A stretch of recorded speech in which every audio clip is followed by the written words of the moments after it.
Hello, સાંભળો, હું નીકળું છું બ્યુટી પાર્લર. કરું આ બ્યુટી પાર્લર તો પોતાના જ પૈસે પોતાને જ મૂરખ બનાવવાનું. શું બોલો છો? કા જઈ આય ત્યાંથી પછી છે ને મંદિર જઈશ. દર્શન કરવા?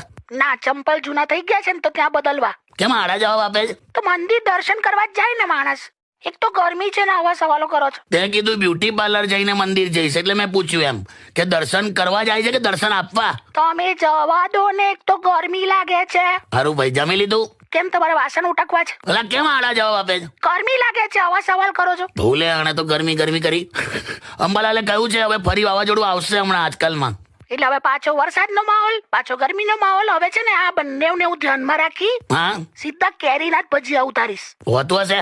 કાચી કેરીના ભજીયા. એ વે હા. ચાલ, હવે મોક ડ્રીલ ચાલુ થઈ ગયું. હે, ચૂપ રે. હા, એટલે 2-3 કલાક મોક ડ્રીલ ચાલશે. હા તો જઈ આય. હા, આવજો. હા, શું હતું આ? હું શું હું આ મોક ડ્રીલ નું કીધું, પછી હું એવું કેમ આવું કર્યું કાકીએ? મેં તારી કાકીને એવું સમજાવી દીધું છે કે મોક ડ્રીલ એટલે મોડું બંધ રાખવાનું એમ. એને ઇંગ્લિશ ભાવતું નહીં ને. સરકાર જેવું કે મોક ડ્રીલ એટલે ચૂપ થઈ જવાનું.